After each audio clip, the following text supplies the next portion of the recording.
Hello guys, I'm JC4. Before we walk in, I just want to say I love the music in this town. It is my absolute favorite. There's a bit of a story behind this whole town, a creepypasta if you will. And since I talked about Missouri, I figured why not talk about Lavender Town. There's a few in it, a few related to Pokemon that are fairly interesting. But one centering Lavender Town is the music itself. Actually, no, wait, don't do that yet. Like me, there was someone else who, as the story says, found his old copy of Red, Blue, played through the game, and eventually fell in love with the music in Lavender Town. And he had some experience with mixing audio, and he discovered that there were some missing frequencies in it. From doing such a thing, the frequencies from the song killed him. It gave him a seizure, and he died from it. The interesting thing about this is, it's an exaggerated true documentation. That meaning that, like, way back when, yes, Lavender Town was not exactly the best thing you'd want to hear through headphones. It would give kids headaches and stuff. Never any severe damage, but yeah, there were instances where people had issues with the music. So people would often get headaches and stuff from listening to it. That's about the extent of it. Damn it, I was hoping he'd live. But yeah, that's a summary of one of the stories of a Pokemon creepypasta. Another one, I'll save that for later, because it's kind of interesting in the situation that it's put in. But yeah, I absolutely love the Lavender Town music. I don't find it creepy or anything. I think it's beautiful, honestly.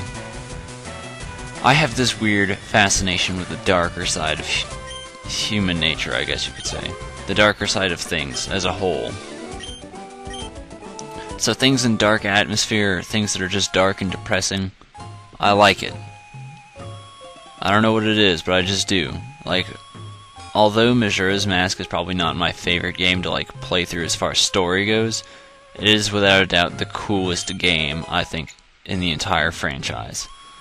I'm gonna fight this person too. I will go ahead and fight all the trainers. Most of them, like the most any of them has, is like 2 Pokemon. I don't know if I honestly will or will not cut out the fights. Maybe the ones that I go out of my way to I might cut out, but anything else I think I'll just keep in. But yeah, I don't know, I just kinda like things like that. And I like this area. I find it awesome. I don't think there's anything wrong with it at all. So, some of the things that people find creepy, I find interesting. Alright, let's see if I can get one of these now. Why do you have to be a level 14? That means I can't, like, attack you. Because it'll die by 1 bite. Water Pulse won't help it either. Because I'm like twice its level. And it doesn't even have 40 health. Oh dear, I don't even have many Pokeballs. I want to at least catch one so I can get the data, and above all, I can stick up a repel and not have to worry about them anymore, but see. Ooh, that's good. What Curse does is it's an unknown type. Like, what it is if you're a Ghost type, it cuts half your health and gradually kills your opponent. But if you're any other Pokemon, it's supposed to adjust your stats, such as like lowering speed and raising your attack or something along those lines. I don't remember precisely, but fairly certain it's something like that. Why did he try using it again? I don't know, I find that interesting that it like depends on the type of Pokemon, like a Ghost type having that ability. But that's a cool move. I bet you if you do it right, you could use it very strategically. And yeah, Great Balls, as common sense implies, is stronger than Pokey. I don't think I need to say that, especially since this isn't my first Pokemon LP. Now that we have Ghastly taken care of, we can go ahead and throw up a repel. Beta names revolving the Ghastly family is... Ghastly's was just Ghosts. G-H-O-S. And then... Haunter was Spectre. And then... Why is it controlling like this? Like, he's moving funny. as if he doesn't always. And then Gengar was Phantom.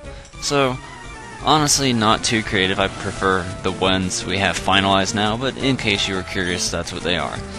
I like Ghastly, just because Ghastly's like a word, you know? It's a ghastly feeling kind of thing, and Haunter, you know, that kind of goes without saying too. I don't understand what Gengar is supposed to be, though. I actually don't.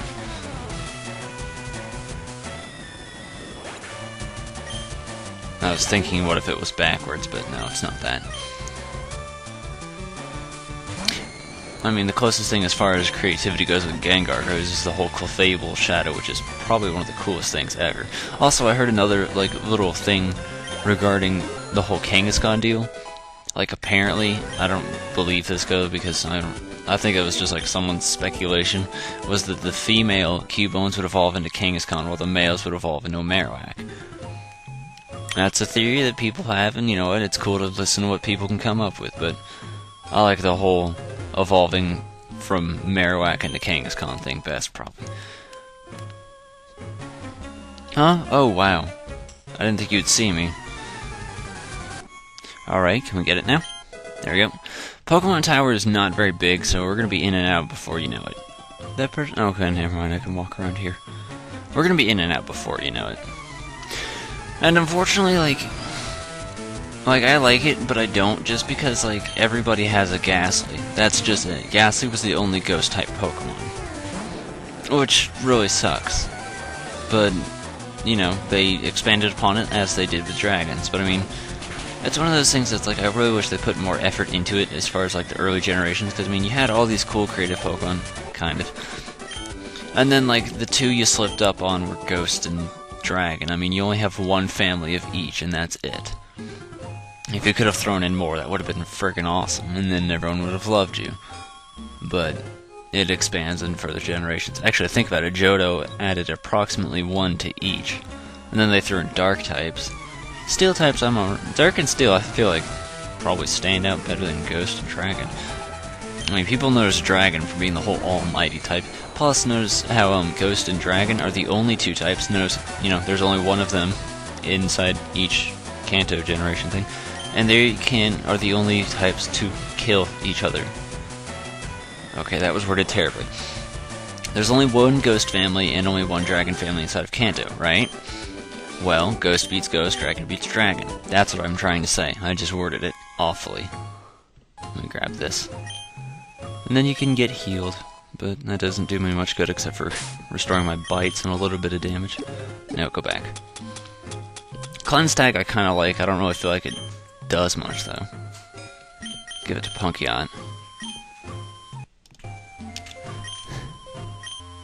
Yeah, I just did a bad job of explaining. Let's take care of this, though. Like, you could see what I was thinking about, like, I wasn't sure about fast farming or not, just because, like, you know, everyone's got one Pokemon, it's a very short place, it doesn't take much, so I'm not entirely certain, but I think throwing out every so often fights isn't too bad. I probably could have thrown this one out, but I figured I'd spend that time at least to explain it. And that was another thing, I was like, I want to get time to explain it, talk. I didn't want to just walk through the entire thing either, so, yeah.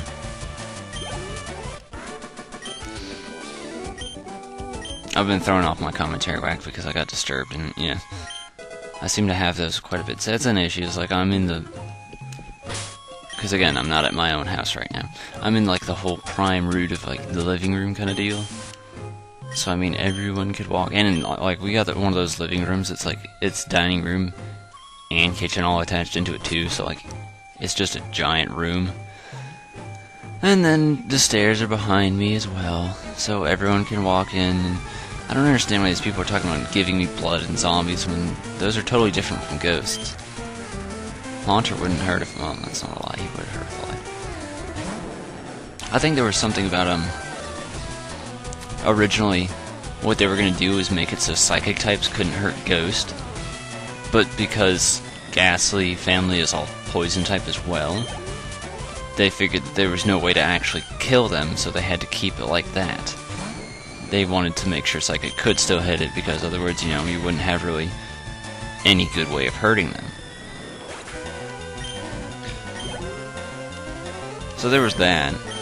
And I mean, really, if you think about it, that would kind of, you know, work. I mean, could you imagine if Psychic couldn't hit it, and then the Ghastly family's got Levitate for an ability in later generations? I mean, Ground wouldn't be able to kill him either. That just knocks out the whole Poison class right as it is. Ouch. My foot. I got a sock on, but it has like the hugest hole ever. I need to throw it out. Like, it's so big I could literally fit my entire foot through it. Also, I hate the fact that you can't run in here. And I don't like X items either, but I'll sell them. That's another thing I like about this game, is it's really good on money. Like, you can collect... What? Did you just say Lee? Don't say Lee. Alright, that's a rant. Before I get on to the negative train, I love the hell out of the way you can collect money in this game, because the Versus Seeker makes it easier. And I've just had many times where I've gotten full money. It's awesome, selling things are great too, and yeah. As far as the ranting goes, in case you don't know, I hate Rage comics. Why? Because they're overused, overdone, generally annoying, and I hate the fact that they say Lee, so don't say Lee. That irritates me. I feel bad for the fights that I am removing because they're usually like one Pokemon. Go here. There we go. At least we can say we cleared all of Lavender Town in this part, though, because I see we're hit 12 minutes. Granted, some taken out, but yeah. If we can.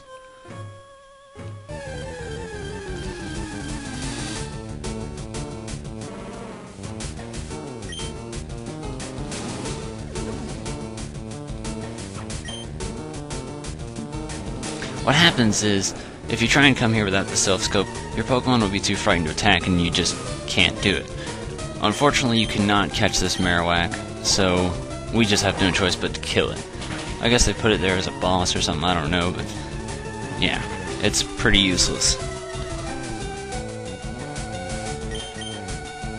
I don't know, like, the whole, like, the one thing that I was thinking about was the fact that, like, if you need the whole self-scope to see the ghosts, wouldn't that mean that just about everybody in here has one? Or maybe it's just Cubone's mother that needed the self-scope, I don't know.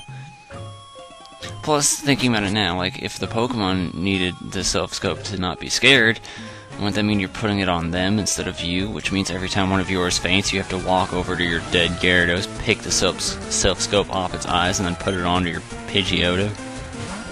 Just a thought.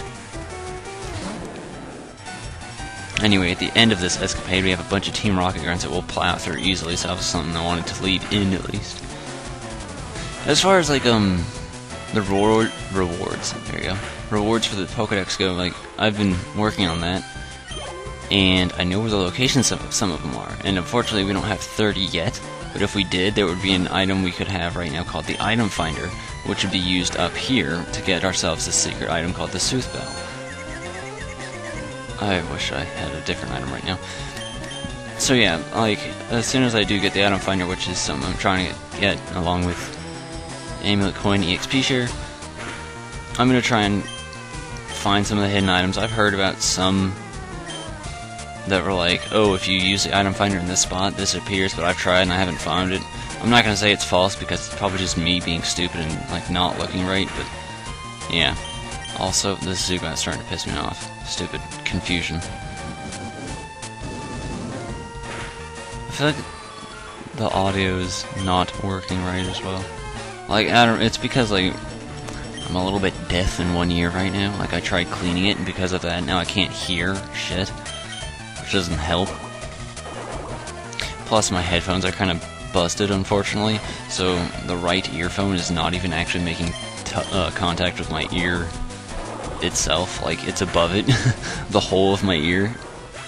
Yeah, so it's not touching that. So, I mean, maybe that's just me. I figured it wouldn't be much of an issue considering I can't hear through that ear anyway. You are going to forget this. Oh, we've hit 15 minutes. Shit. Alright, we can speed through this. We can and we will. I promise. I'll even edit out some necessary fights that I talked over if I need to. In which case, I'd probably make the commentary stupid, but you know what? All of mine are, so I don't really. I mean, I partly care, but I partly don't. And again, we're still over-leveled as all hell. You know what? I should probably switch to Neogang. Well, I mean, I should after Gyarados hits a 33 anyway, but we could just, like, this could take 16 minutes. I'm not bothered by that. It's just a few. I mean, as long as it doesn't hit 20, I'm fine. in which case I'm grateful the last one ended at 19. I like how I was right through most of it, and then I just gave up, and I'm like, I quit. I was like, you know, you were doing right, and then you just gave up, and now you're wrong, and you just made a stupid of yourself. But I made it work in the end, so it'll be fine. It'll be fine. I say it'll be fine as if it hasn't happened yet. I'm using up a lot of bytes. But, you know, like I said, Gyarados is going to be heavily used. Which leaves Nidoking as the only one behind.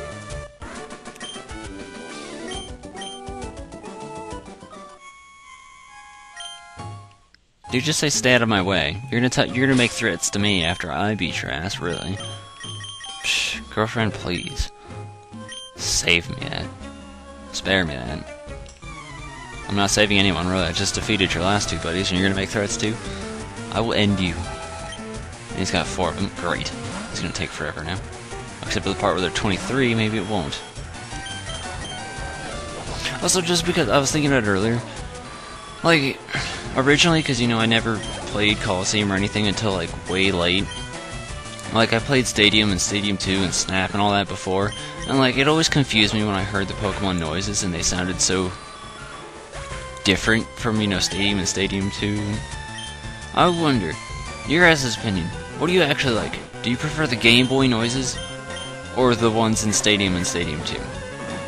Because apparently, like, they stopped doing that in Battle Revolution, you know, they stopped doing that in Coliseum, they just ported over the Game Boy noises and made that their cries. I mean, I suppose it works, but I don't know, something about, like, the ones in Stadium and all that, I think those are kind of cool. Like, I definitely prefer Nidoking's noise in Stadium over the one in this one. They sound more realistic and all that, but I don't know, maybe they probably just ran out of ideas for what could make what noises or something, but that would almost seem stupid. He says it like I'm the bad guy. You've come to save me, thank you, but I come here at my own free will. I calm the spirit of Cubone's mother. Well, I killed Cubone's mother, so that's left us. Follow me into my house for the tower. Red, your Pokedex quest requires strong dedication from that deep love of Pokemon. Your quest may fail. I'm not sure if this will help you, but I'd like you to have it. And he gives us the flute, which will basically make sure that no Pokemon sleeps ever again. So this just kills the purpose for all awakenings. Now, I know we've hit over 15 minutes. I'm going to see you guys in the next part. It's Jason 4.